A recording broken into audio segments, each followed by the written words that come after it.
5, 4, 3, 2, 1. Let's go. Welcome to The Scoop. This is Chris and Whitney. I'm Whitney Reid, National Sales Manager here at BPI Sports. And I am, pardon me? Rocky start to the day. He's figuring out who he is real quick. My microphone just spontaneously collapsed on me. But Okay, so this is actually better than our first intro, but... And I'm Chris Mackenzie, Senior VP of BPI Sports. Together, Whitney and I will be scooping out some truth, shaking up some knowledge. With more combined, we have about 30 years experience in the industry. And we're going to bring that, almost double it today by bringing in our good friend James Grage, BPI co-founder. James has at least 20 years that I know of in the industry and probably even more. So welcome, James. Thank you. Glad to be here. All right, so it is an honor to be on our show, and I do appreciate your traveling in from out of town. I feel honored. James was traveling from the office next door. James was in the green room waiting for his time to come on in, so we had our interns get him. He is he's our first guest, so this is a big show for us. This is official. It's official. All right, so why don't we start with just the basics here? Tell me the fitness story. How did you get involved? What's your path up to this point? Man, well, I guess we'd have to separate that between, personal fitness journey versus working in the fitness industry. Let's start at the beginning. The beginning? Training. Tell me about what got you into the gym. So before a gym, when I turned 16, I begged my parents for a weight set. I got a Jack LaLanne weight set. So it was a bench, had kind of one of the ghetto leg extension attachments on the end. Had a bar, and that was it. And wasn't really working out. That was just, some bench press and curls, but that was the beginning. Mine was from a brand called DP. Remember, Diversified Products, and they had all the stuff at like Modell's. And yours was blue and red? Yeah, it was like the red metallic. I don't know about you, but I saw it. It was I don't even remember the name of the sporting goods store. They're out of business now, but they used to be in the mall where I grew up. And so, went into the mall, and they had it set up right in the middle of the store, and it was like, had like light shining on it. Those are great, and for all, especially guys our age, I think everybody has that in common, that started training on that ghetto workouts. I got one for both you guys.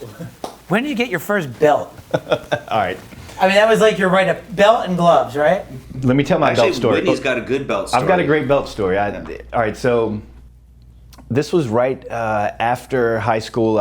It was actually in the midst of playing college football, and the guy that owned the local gym back in my hometown was enormous, and he spent like 19 years in the federal penitentiary, and he was a strong dude, and everybody was extremely afraid of this guy that came into the gym, and it was mostly college students that trained there, but for whatever reason I was just like drawn to this guy. He was the first like really big dude that I ever seen, and putting up huge numbers. And he kind of took me under his wing and started training me, and he gave me his belt. So after I went through like my first training phase with this guy, and the first time I actually squatted 500 pounds, he gave that to me as like a reward. So it was this belt that he used for X number of years of training in the penitentiary, and they used to actually take official judges to Buckingham Correctional Facility, which is like a max institution, and they would do powerlifting events there. And this guy squatted over 1,000 pounds with this belt. So like when he handed that off to me, that was like a real like memorable experience. I still train with it to the day. But what I think is a cooler story isn't how you got the belt, it's how you lost it and got it back. Yeah, I did lose the belt. It was in that gym, disappeared. I thought that, oh man, I'll never get another belt like this. It was, it really upset me or whatever. And X number of months later, whatever it was, I can't remember, somebody in the gym was training with my belt. And it's a unique belt. It's not like a belt you're going to buy from the store. This thing was made out of an old leather jacket. And it's got, it was just straight rawhide they were using to make some kind of jackets with. And it says Mountain Man on the back. And see a guy training with my Mountain Man belt. It's like, hey, that's a 101. Yeah. But the Mountain Man is hand tooled, isn't it? Yes. Yeah, hammered into it. In the penitentiary, yeah. That's cool. Yeah, that belt's definitely a one-off. Yeah. Got like a license plate print on the back of it, right? I've never used a belt. I never used one, and I've got that one that you got me, Chris. The one that from way back when. Yeah, the one more rep one, and then you got me the BPI one. So they're cool. I hang them on my wall, but I've never used them. What about like as a kid, did you ever get weightlifting gloves with no fingers on them? So. I wore those to kindergarten, by the way. Yeah, I was gonna say like 5th grade. There's definitely the phase where I thought that was kind of cool. They look more like biker gloves. Well, like you would go to your sporting goods store that we were talking about, and like there really wasn't much to buy. Like you wanted to get in the game, it was like. Yeah, it's funny. I've never had much in the way of like gear. Like as far as I never got into shoes or certain kind of pants or gloves or any of that. It's probably where I got like 5 rows of blister or calluses. But it's funny. I never got into it. I've always trained in regular shoes. And it's funny how things have changed, though, because all that stuff's so accessible now. I know where you're going with it. Back when we first started working out and training. You wanted to look the part, you get a belt or gloves. Yeah, you had There was no Gymshark, there was no custom belt, no jug hugger. Maybe an Everlast cutoff T-shirt, and that's about all you could find. But, no wrist wraps, no knee wraps. No neoprene, no bench shirt, no slingshot. I mean, you go right down the line of popular accessories of the day. Yeah, so, but as far as getting into it, it's interesting. I think it was all of us. We were having the conversation with Cutler one day, and he was talking about how, he got into it because he was inspired by superheroes. And, I think when you're a kid, there's something appealing about that, like being strong. You watch Superman or you watch the Hulk, and it's just like, I remember seriously watching Superman as a kid and getting so hyped up that I was like trying to lift all the furniture in the house, trying to pick up the sofa but it also just kind of always appealed to me, this idea of just being able to transform, right? It wasn't just about being strong, as this transformation, and that just always stuck with me. And so, as soon as I started working out and saw a little bit of results, I realized, wait a second, I can change myself. I can transform. Right, then you got addicted. I mean, that's what it is. You get addicted to that transformation and growing and building muscle, and all of a sudden you're turning into this superhero that you see on TV or in the comics or whatever it is. I also realized too that I embraced the hard work part of it, the pain. I realized that most people didn't want to do that. They didn't like that. And I liked it. And so I think I kind of got off on that as well, is, knowing that I could push myself harder than most of the people around me. Yeah, and that's something else that the three of us have in common as well. I think we all enjoy that part of the gym where most people don't. So back then, was there anybody really kind of making money off of fitness, or was it just like those 2-3 guys that had gyms? Or no, I mean, not on the men's side. I mean, ESPN used to have all those corny midday shows. Corey Everson was on the one. Or Yeah, no one was really making money. I mean, bodybuilders definitely didn't make any money. The only ones who made money, there was gyms, there was equipment companies, but it's not like today where now you've got, fitness celebrities, social media celebrities that actually can make a living just through social media with fitness. I mean, that didn't exist. If you got on the cover of a magazine, that was just more for, ego and status. You didn't get paid for it. So, no, you did it because you loved it, and that was it. So listen, let's fast forward a little bit. I'm going to wrap 1 or 2 points into the question. So 2008, 2009, 2010, I think you know where we're going with this. That's when BPI was conceived, born, and launched. Where were you at that time personally? What was the impetus for starting the company? And also, where were you in regard to your personal training? I know you're coming out of one injury and getting things on track. So how did the passion, the business, and your own personal training braid together at that point in time to make your life story? So, all right, well, that's a lot of questions wrapped into one. So, 2008 started kind of coming up with this concept for BPI. Derek, my business partner, we were good friends, and we would sit down and have lunch and, kind of talk about all the things in the industry and what we thought people were doing right, and more importantly, what we thought people were doing wrong, and saying, hey, if we could just avoid some of those common pitfalls, we'd be so much further ahead, and, just trying to be students of the game. And so we kind of kicked around this idea, and one day it just made sense. It was just time to do it, time to pull the trigger. And so that's when we started BPI. We didn't have these big crazy aspirations of, growing the world's largest supplement company. Matter of fact, we both were friends with the founders of BSN. I was friends with one of them. Derek had been friends with the other. And we saw BSN at the time as this big, huge company and said, oh, if only we could. Now in retrospect, it's funny, to see we passed them up and how the times have changed. I mean, the one story that both of you guys share is when BPI first started, you didn't want a lot of employees. You wanted to keep it small and just streamline everything really, really tight. And several years later, we're looking at 100+ employees. I don't know what the number is, but it's a whole our goal was no more than 10. That's what we used to tell ourselves all the time. No more than 10, and it's because we wanted to keep it small and keep it fun, and have a core group of people around us. Which that's the cool thing. We still have that same core group around us. You guys are part of that, that core. And so it still feels the same. Obviously, it's a whole lot more to manage now. But so it was just doing what we loved. And that's where it started. It wasn't about making money. It wasn't about building an empire or anything like that.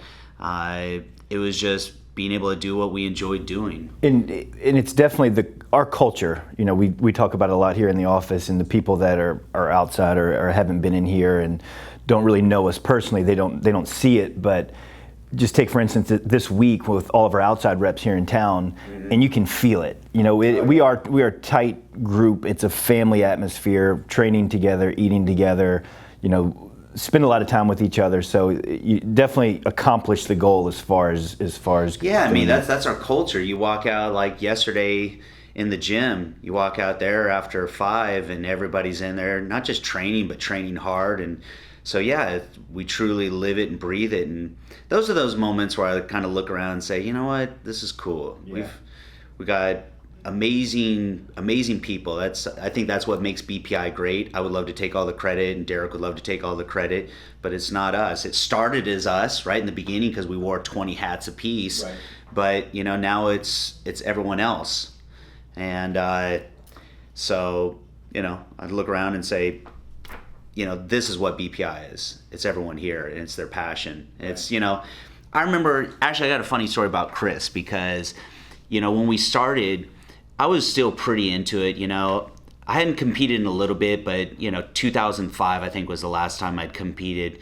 But I was still pretty hardcore about my training and my nutrition. And Derek's like, I got this guy, you should meet him. His name's Chris. He's super hardcore. He trains real heavy. And I'm like, yeah, whatever. Heard this story before. Yeah. Well, because, you find yourself, you walk into a gym, no matter where you go, you always kind of feel like that guy. You know that you train harder than everyone there. You're almost like self-conscious. Yeah. Yeah. And so when you hear that about someone else, you're like, whatever. But, that turned out to be true. He was dead on with that. He was dead on, yeah. Absolutely. All right. Hey, well, listen, James, one narrative I want to touch on about your personal life story. I mean, you had this big car accident. I'm not going to ask you to go in depth on that because that could be a whole podcast. We could do that a different time. But the theory, the challenge you faced, I mean, I know you had to come back from that, and you were totally fucked up head to toe. And then, you went through a bunch. I know at one point, you were struggling with some digestive stuff, and then most recently you decided to compete in the Arnold, where you looked absolutely amazing. And then by the time you got to inside the 10-yard line, you got this really bad tendonitis. And I know it was really bad because I watched you wince, and I also watched you put carabiners on your fingers so you could hold on to the racks. I mean, whatever it would take. So one theme that you could really help is, how do you manage injury and challenge specific to your training? Not necessarily your life plan, not necessarily a motivational thing, like real nitty gritty. You stayed in the gym with an elbow that couldn't even bend, Yeah. How do you go through that type of stuff? I'm always hesitant to answer a question like that because, I don't want to give someone bad advice when they've got an injury and just say, suck it up and train through it, right? So there's the advice you would give as a friend to someone if, you really want them to get better. And then there's the advice you give to your friend that's in the gym where you're going to tell them, suck it up and quit being a pussy. Yeah. look, for me in that particular situation, I had a goal and I wasn't going to let anything interfere with it. I was going to do it no matter what. And so you just find a way, you find a workaround. So like the funny thing is, James had like a elbow tendonitis and it was hurting him to make a fist and hurting him to bend his elbow. Broke your hand too, right? It was a mixture of things. I broke my thumb, tore the... That's right. It all happened at the same time. I broke my thumb, tore the ligaments on both sides of my thumb, and then had the inflammation of the nerve and bone, which was triggered by tendonitis. So, yeah, I was bummed out because I did the show because I wanted to set a goal for myself. I wanted to go in and have a purpose in the gym, to feel like I was training for something. And so that's why it kind of bummed me out, because it ruined a little bit of my momentum. So one of the funny moments was, we went in the gym after work one day, and I was just doing cardio, and I wear glasses. I didn't have my glasses on. And James came up with some idea so he could do lat pull downs to clip inside like a cable crossover machine, clip the racks onto these little wrist supports that he had. And I saw him get the carabiner on his one hand.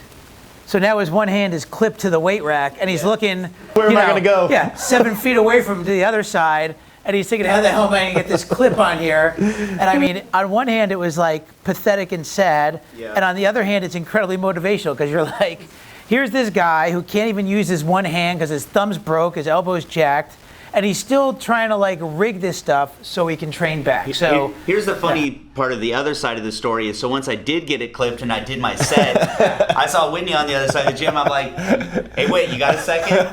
I had to have him come over there and unclip it because I was pretty much stuck there. Yeah, it's like the shit we do. It was pathetic. It looks pretty sad, but you know what? Got the job done. Yeah, no, it was awesome. But speaking of you and your training, let's touch real quick, because I know you're getting pulled into something else. 60 Days of War. I know what it is, but why don't you give us a quick snapshot? What is it, and how do people get involved? So 60 Days of War is a program that we put on the BPI Sports website. We took some of our top athletes. So we took, Courtney King, Miss Bikini Olympia. We took one of our top athletes from New Zealand, Australia, Tyrone Bell. Brought some of our top athletes together and did a collaboration and put together a program, two sides of it. One is a strength building program, more like a powerlifting program, and the other one is like a traditional aesthetics bodybuilding program. And you know what? It kind of goes back to the basics, because I've got a big pet peeve where people think they have to, reinvent the wheel with their workouts in order to get results, and you don't. So it goes back to the core basics, great program, so really depending on what your goal is, either to build strength or to build muscle, you can pull from, either one or even both of them.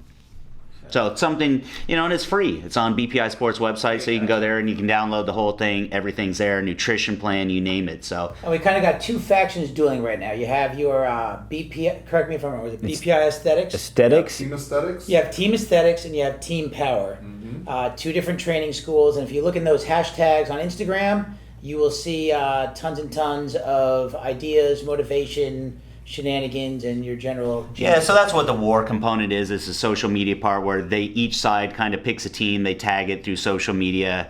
The website even keeps track of all the social media posts and assigns points based on it. So just something fun, keep it competitive for people. There's all kinds of prizes in there, Dennis. I mean, we've got? We've got weekly. You'll win these awesome T-shirts. The T-shirts are awesome too. They're probably the coolest T-shirts that we've done here at BPI. You'll get the new Best BCA with Energy, with James was just raving about. It's his favorite new product. Which So it he's is. living off it these days. I do live off it these days. Trying to Tell us real quick what you said before we got on air here. What I like about it. What do you like about the BCA with Energy? So for those of you that haven't seen it, it's our popular Best BCA product. We added an energy component. I'm not a big caffeine person, so it doesn't have a whole lot of caffeine in there. I think it's only got 100 milligrams, which is, that's half a cup of coffee. But it's got a bunch of tyrosine in there, which I like. Really makes you alert, makes you feel good. So it's something that the concept is people drink BCAs all day long. You don't want to slam down a bunch of heavy stimulants all day. So it's just something kind of keeps you going throughout the day. But the ultimate prize, 68 War, is we're flying someone out here. And they get to come here, train in the gym, hang out at BPI headquarters. Join us on the podcast. Yeah, we'll bring them in. Definitely, right? Yeah, bring them in for a guest. That'd be great. All right, cool, man. Well, listen, there will be plenty more James Grage to come in the podcast. We can promise you all that. James has a very successful YouTube page, Instagram page, and obviously is a big part of the BPI overall picture. So he's very accessible in social media and an easy guy to follow. So, and it's worth following. So we appreciate your time, sir. Cool. Thanks. Thanks, James. I will talk to you guys cool. next time. All right, thanks James for joining us here. I think let's move on into some training talk here. All right, we got an idea here for a new mini segment called the Scoop 60-second fire drill. So, going to try and get through a couple topics fast. So, Whitney, question to you. Yes. 3 tips to have great tank top arms. Work your tricep. Don't ignore those. I think heavy close grip bench press is the best thing to do for triceps, and then high reps for biceps, and use a variety of exercises on both. I agree with that. All right, 3 things to remember when going heavy on squats. That's perfect for you. Perfect. That's my thing. 1, warm up real good. 2, get comfortable with the depth and find some power down there. And 3, Dennis, what's the word? Don't be a pussy. Boom. Whitney, there's a longer one. 5 foods to avoid. Oh, this is so tough because I eat everything. 5 foods to avoid. I'm going to say hot dogs. Anything at McDonald's or Burger King. There you go. I would say donuts, but I do eat donuts sometime. Nothing fried, nothing parmed. That's another one of my sayings. That's a good one. And no fast food. Yeah. Okay, listen, this one would be an entire episode for some people, but we'll just say instead of best time to take creatine, when do you take your creatine? I take my creatine pre and post. Boom, in your face. 1 minute's done. Sorry. All right. All right, we didn't get it. All right, so we were one question short. That's okay. We were good. First time, not that bad.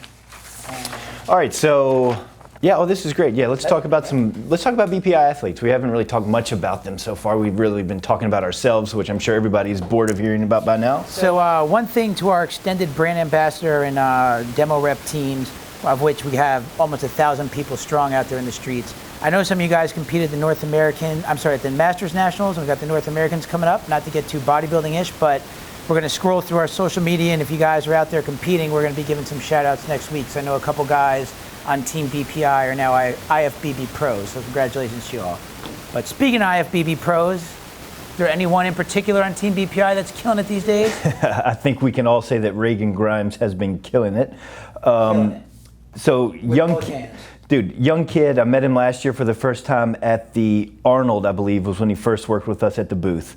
And I had no idea that he was that young. The guy's got an incredible physique. And I guess 3 weeks ago was his first show of the year, or first pro show, 3 or 4 weeks. Yeah, 3 or 4 weeks ago at the Chicago show, I believe.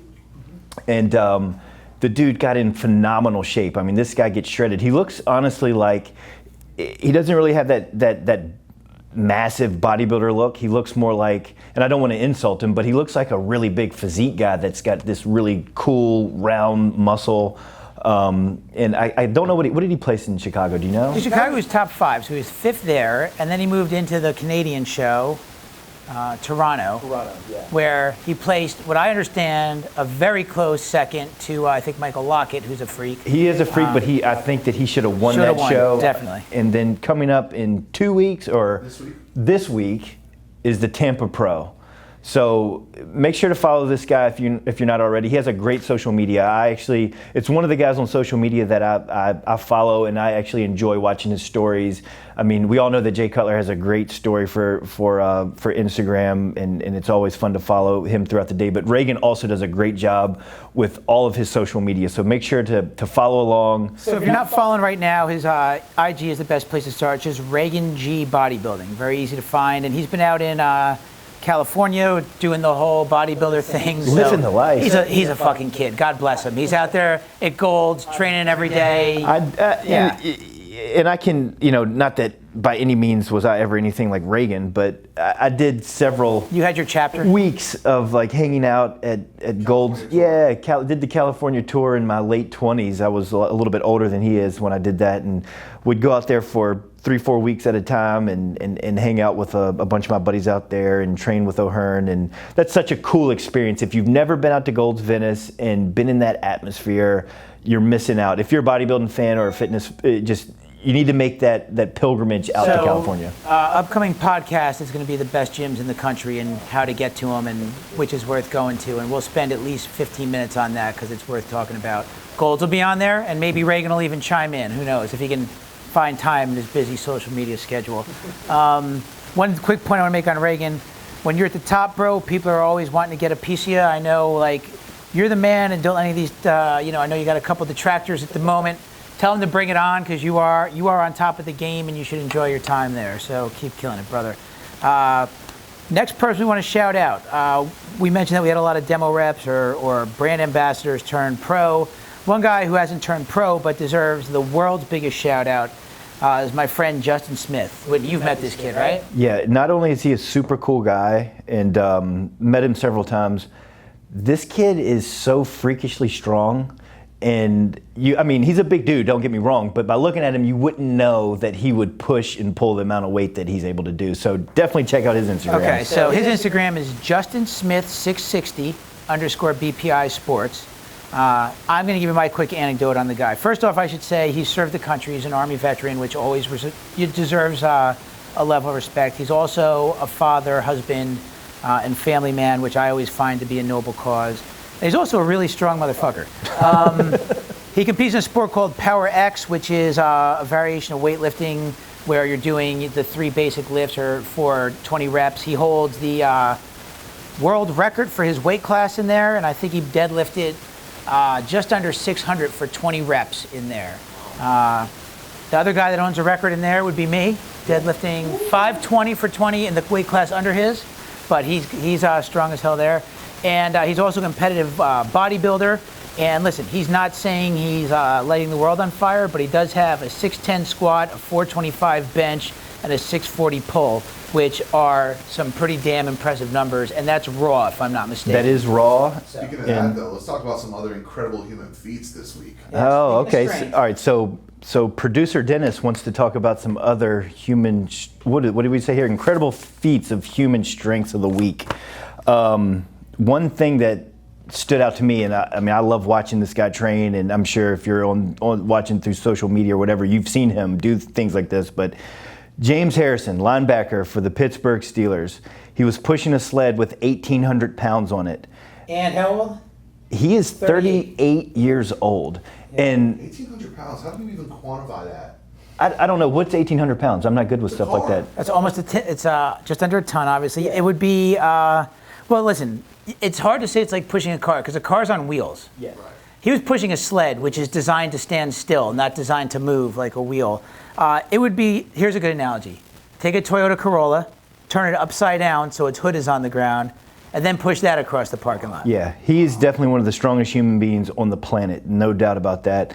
And I'd imagine he's a pretty good blocker if he can push 1,800 pounds. Is he the freakiest athlete in the NFL? Right? Wow, good question. Freakiest athlete in the NFL. I think he's probably as far as weight room strength or just raw strength. I doubt there's anyone that could really compare to that.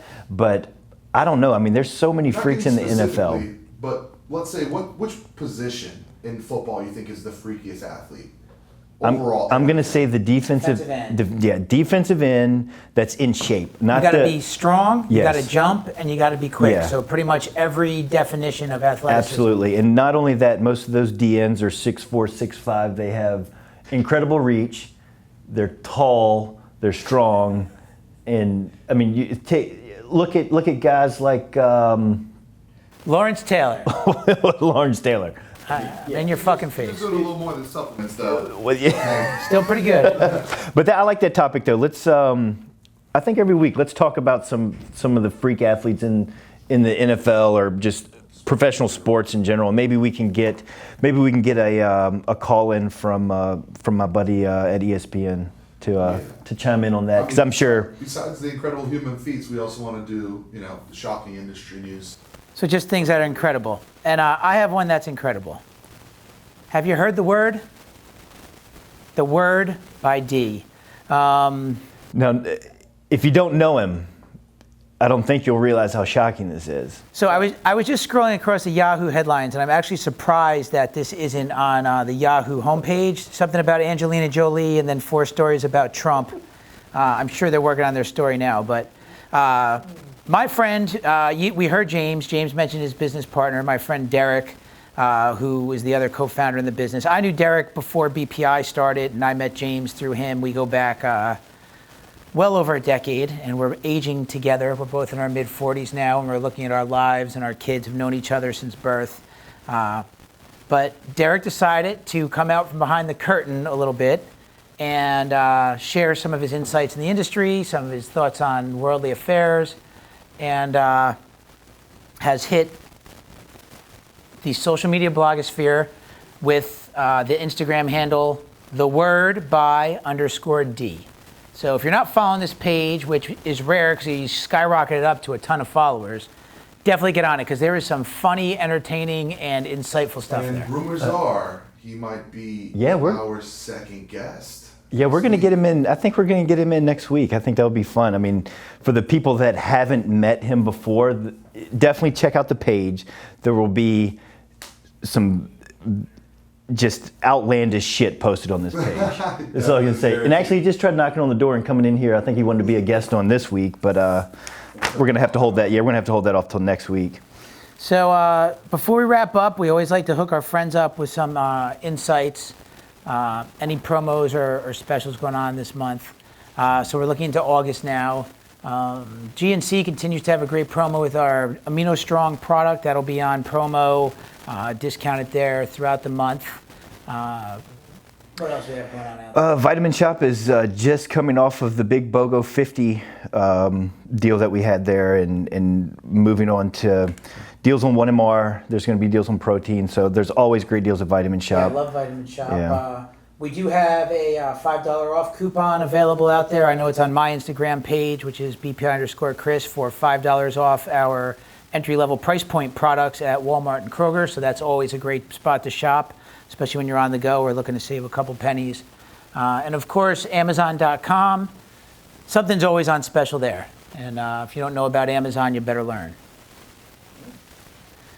So thank you guys for tuning in. We're going to do this every Wednesday. That was quick. Yeah, that was quick. Listen, I got to thank you, Whitney. You and I are tied together in life with this ridiculous battle for supplement supremacy, and I couldn't ask for a better guy. You can also find the entire podcast for free on the BPI Sports YouTube channel and on bpisports.com. And we have a trip. We have a trip coming up, so we are going to go get to train at one of our. I know both of us will have this on our top gym list. The gym that we're going to visit next week in Somewhere in New Jersey, in a town called Irvington. So listen, Dwayne, if you're listening, we're giving you guys a dime and a shout out. I've been going there for 20 years. You could comp me on the cover for the day to get in. It won't hurt you all to save your $7 and just let me get a workout in.